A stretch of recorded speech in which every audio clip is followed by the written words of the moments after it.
friends, எல்லாருக்கும் வணக்கம். Welcome back to lovely Tamil channel. இன்னைக்கு நம்ம பார்க்க போறது ஹோட்டல் ஸ்டைல் வெஜ் குருமா. இது வந்து நிறைய வெரைட்டிஸ் இருக்கு फ्रेंड्स. இதுல ஒரு வெரைட்டி தான் இன்னைக்கு நான் உங்களோட ஷேர் பண்ணிக்க போறேன்.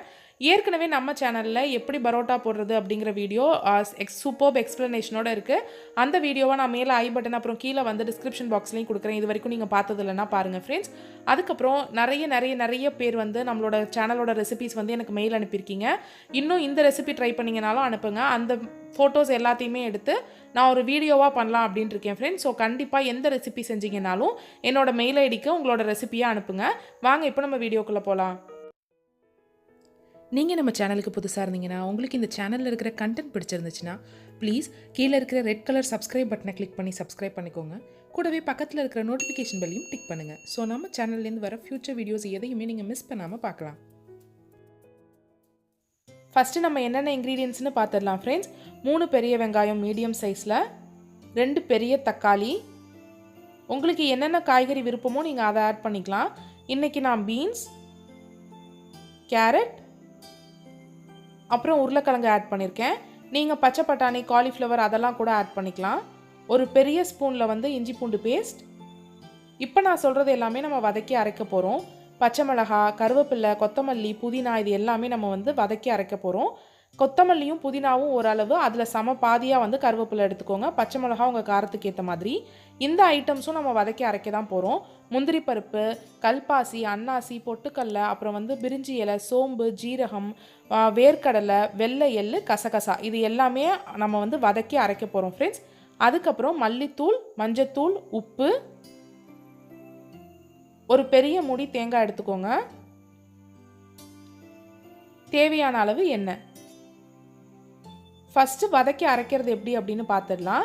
அதுக்கு நீங்கள் வந்து ஒரு ஸ்பூன் எண்ணெய் விட்டுக்கோங்க. ஒரு ஸ்பூன் எண்ணெய் விட்டு அதில் அரை ஸ்பூன் ஜீரகம், அரை ஸ்பூன் சோம்பு, 2 சின்ன பிரிஞ்சி இலை, அதுக்கப்புறம் ஒரு அன்னாசி, கல்பாசி, ஒரு பெரிய ஸ்பூன் நிறையா வந்து பொட்டுக்கடலையும் முந்திரி பருப்பும், அதுக்கப்புறம் அதே அளவு வந்து உங்களுக்கு வேர்க்கடலை, ஒரு ஸ்பூன் சின்ன ஸ்பூன் அளவு வெள்ளையல், அதுக்கப்புறம் கொஞ்சமாக வந்து கசகசா இது எல்லாத்தையும் தான் நம்ம ஃபஸ்ட்டு போட்டு வதக்குறோம்.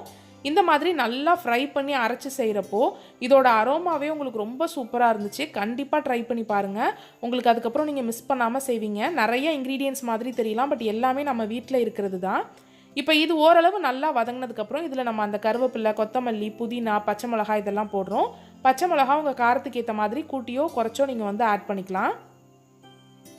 இது நல்லா ஓரளவு வதங்கி வந்ததுக்கப்புறம் இதில் நம்ம வந்து ஒரு அரை கப் பெரிய மூடி தேங்காயை வந்து ஆட் பண்ணுறோம். இதில் ஒரு பிஞ்ச் வந்து மஞ்சத்தூள் ஆட் பண்ணிக்கோங்க. கொஞ்சமாக ஆட் பண்ணிக்கோங்க. இப்போ பேலன்ஸ் வந்து நம்ம அப்புறமா ஆட் பண்ணிக்கலாம். இது நல்லா வதங்கினதுக்கப்புறம் ஒரு பிளேட்டில் கொட்டி இதை ஆற வச்சுடுங்க. நல்லா ஆறினதுக்கப்புறம் இதை நல்ல ஒரு ஸ்மூத் பேஸ்ட்டாக அரைச்சி எடுத்துக்கோங்க. அதுதான் இதில் வந்து ஒரு பேஸாக இருக்கும். நல்ல ஒரு க்ரீமி டெக்ஸ்சர் வந்து இந்த குருமாவுக்கு இந்த பேஸ்ட் கொடுக்கும். இப்போ இன்னொரு சைடு வந்து ஒரு ஸ்பூன் எண்ணெய் விடுங்க. இது வந்து ஒரு 4 பேர் வரைக்கும் நல்லா தாராளமாக சாப்பிடலாம் फ्रेंड्स. இதில் 3 சின்ன துண்டு பட்டை ஆட் பண்ணியிருக்கேன், 2 கிராம்பு. இது ரெண்டும் நல்லா பொரிஞ்சு வந்ததுக்கப்புறம் 3 ஏலக்காவும், அரை ஸ்பூன் சோம்பும் ஆட் பண்ணிக்கோங்க. இது ஜஸ்ட் ஒரு அரோமாவும் ஒரு டேஸ்ட்டும் கொடுக்கறதுக்காக தான். அளவு உங்களுக்கு ரொம்ப மசாலா ஐட்டம்ஸ் பிடிக்கும்னா இன்னும் கொஞ்சம் நீங்கள் ஆட் பண்ணிக்கலாம். இதில் நம்ம கட் பண்ணி வச்சுருந்த ஆனியன் ஆட் பண்ணிக்கிறேன். நான் ஆட் பண்ணலை, என் ஹஸ்பண்ட் தான் குக் பண்ணுறாங்க. நம்ம சேனலுக்கு நீங்கள் புதுசாக இருந்தீங்கன்னா என் ஹஸ்பண்ட் வந்து ஹோட்டல் வச்சுருக்காங்க फ्रेंड्स. அதனால் ஹோட்டல் ரெசிபீஸ்லாம் பண்ணுறப்போ அவங்க தான் பண்ணுவாங்க. ஸோ வெங்காயத்தோடவே நான் வந்து உப்பும் போட்டு ஆட் பண்ணுறாங்க. உப்பு போட்டு வதக்கிட்டு வெங்காயம் ஓரளவு நல்லா கோல்டன் ப்ரௌன் ஆனதுக்கப்புறம் நம்ம கட் பண்ணி வச்சுருந்த தக்காளி அதில் ஆட் பண்ணுறாங்க. வெங்காயம் தக்காளி நல்லா வதங்கட்டும், ஒரு மூடி போட்டு விட்டுருங்க. ஒன்ஸ் வெங்காயம் தக்காளி நல்லா வதங்கினதுக்கப்புறம் இதில் நல்லா ஒரு பெரிய ஸ்பூன் அளவுக்கு இஞ்சி பூண்டு பேஸ்ட் ஆட் பண்ணி அதையும் நல்லா மிக்ஸ் பண்ணுங்கள். ஒவ்வொரு ஸ்டெப்புமே ராஸ்மெல் போனதுக்கப்புறம் நீங்கள் அடுத்த ஸ்டெப் பண்ணிங்கன்னா ரொம்ப நல்லா எல்லாத்துலேயுமே எல்லாத்தோட ஃப்ளேவரும் ஆட் ஆகி ரொம்ப நல்லாயிருக்கும். இதில் இப்போ நீங்கள் கட் பண்ணி வச்சுருக்கிற வெஜிடபிள்ஸ் ஆட் பண்ணிக்கோங்க. நீங்கள் உங்களுக்கு விருப்பப்பட்ட என்ன வெஜிடபிள்ஸ் வேணாலும் இதில் ஆட் பண்ணிக்கலாம். சிக்கன் குருமா, மட்டன் குருமா இதெல்லாம் நான் சீக்கிரமே வந்து உங்களுக்கு அப்லோட் பண்ண ட்ரை பண்ணுறேன் फ्रेंड्स. நெக்ஸ்ட் ஹோட்டல் ரெசிப்பியில் நான் காலிஃப்ளவர் மஞ்சூரியன் அப்படி இல்லாட்டி காலிஃப்ளவர் 65 ஆட் பண்ணுறதுக்கு ட்ரை பண்ணுறேன். சிக்கன் 65யும் ஆட் பண்ணுறதுக்கு சீக்கிரமே ட்ரை பண்ணுறேன். ஒன்ஸ் இப்போ நீங்கள் வந்து இதில் எந்த மசாலாவுமே போடக்கூடாது. காய்கறி போட்டு வதக்கினதுக்கப்புறம் தண்ணி நல்லா அதுக்கேற்ற மாதிரி அது வேகிற வரைக்கும் ஊற்றிட்டு மூடி வச்சுடுங்க. காய்கறியெல்லாம் நல்லா வெந்ததுக்கப்புறம் ஒரு 90% கிட்ட வெந்ததுக்கப்புறம் தான் நம்ம மசாலா ஐட்டம்ஸ்லாம் போடுவோம். ஒன்ஸ் இந்த மாதிரி காய்கறி நல்லா வெந்து கொதிச்சு வந்ததுக்கப்புறம் இதில் நம்ம வந்து மசாலா ஐட்டம்ஸ் ஆட் பண்ண போகிறோம். இது வந்து க்ரீன் கலரில் ஒரு ஹோட்டல் குருமா இருக்கும் இல்லையா, அந்த குருமா. மசாலா குருமா வேறு வேறு ஐட்டம்ஸ் இருக்குது, அதையும் நான் சீக்கிரமே அப்லோட் பண்ண ட்ரை பண்ணுறேன். இதில் 1/2 ஸ்பூன் மஞ்சத்தூள், ஒரு பெரிய ஸ்பூன் அளவுக்கு மல்லித்தூள் ஆட் பண்ணிக்கோங்க. காரத்துக்கு நம்ம பச்சை மிளகாய் மட்டும்தான், ஸோ இதில் வந்து மிளகாய் தூளுக்கெல்லாம் வேலை இல்லை. இது ஓரளவு பச்சை ஸ்மெல் போய் ஒரு 5 மினிட்ஸ் to 3 மினிட்ஸ் வரைக்கும் இது கொதிச்சதுக்கப்புறம் இதில் தேங்காவை ஆட் பண்ணுங்கள். தேங்காய் ரொம்ப நல்லா நம்ம வதக்கியே செஞ்சுருக்கிறதுனால அவ்வளோவா ஒரு ரா ஸ்மெல்லாம் அந்த தேங்காயில் இருக்காது. அதனால் தேங்காய் போட்டு கொஞ்ச நேரத்துலேயே நமக்கு குருமா ரெடி ஆகிடும். அதனால தான் ஃபஸ்ட்டே நம்ம வந்து காய்கறியை வேக வச்சிடுறது. இப்போ அந்த தேங்காவை விட்டுட்டு அதில் நமக்கு தேவையான அளவு தண்ணி விட்டுக்கோங்க. நீங்கள் என்ன கன்சிஸ்டன்சியில் உங்கள் குருமா இருக்கணும்னு நினைக்கிறீங்களோ அதை விட இன்னும் கொஞ்சம் எக்ஸ்ட்ரா தண்ணி விட்டுக்கோங்க. ஸோ கொதிச்சு வர்றப்போ அது கரெக்டாக இருக்கும். ஏன்னா நம்ம பொட்டுக்கல்ல ஆட் பண்ணியிருக்கோம், அது வந்து கொஞ்சம் வந்து திக்னிங் ஏஜென்ட் மாதிரி வேலை செய்யும். ஸோ ஒன்ஸ் இது கொதிச்சிடுச்சுன்னா நம்ம கொத்தமல்லி தூவி இறக்கணுன்னா நம்மளோட குருமா வந்து ரெடி. நாங்கள் வந்து இதை பரோட்டாவோட வச்சு சாப்பிட்டோம் ஃப்ரெண்ட்ஸ். பட் இட்லி, தோசை, சப்பாத்தி எல்லாத்துக்குமே ரொம்ப நல்லாயிருக்கும்.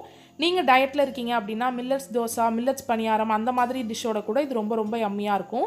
கண்டிப்பாக ட்ரை பண்ணுங்கள். ட்ரை பண்ணிங்கன்னா நம்ம சேனலோட அபவுட் பேஜ் அப்புறம் எல்லா வீடியோ டிஸ்கிரிப்ஷன் பாக்ஸ்லையும் என்னோட மெயில் ஐடி இருக்கும். அந்த மெயில் ஐடிக்கு உங்களோட பிக்சர் சென்ட் பண்ணுங்கள். இது வரைக்கும் நிறைய பேர் பிக்சர் சென்ட் பண்ணியிருக்கீங்க என்னோட டயட் ரெசிபீஸ் ட்ரை பண்ணி. ரொம்ப ரொம்ப ரொம்ப தேங்க்ஸ். நீங்கள் ட்ரை பண்ணி அது பிடிச்சிருக்குன்னு சொல்கிறப்ப எனக்கு ரொம்ப ஹாப்பியாக இருக்குது. கண்டிப்பாக லஞ்ச் ரெசிபீஸ் வந்து நான் இந்த வீக்கே அப்லோட் பண்ணுறதுக்கு ட்ரை பண்ணுறேன். நீங்கள் இந்த கலர் பார்த்தீங்கனாலே உங்களுக்கு தெரியும், அவ்வளோ யம்மியாக இருக்கும். கண்டிப்பாக ட்ரை பண்ணிவிட்டு சொல்லுங்கள். உங்களுக்கு இந்த வீடியோ பிடிச்சிருந்துச்சுன்னா கீழே இருக்கிற லைக் பட்டனை கிளிக் பண்ணி லைக் பண்ணுங்கள். உங்கள் ஃப்ரெண்ட்ஸ் அண்ட் ஃபேமிலியோட இந்த வீடியோவை ஷேர் பண்ணிக்கோங்க.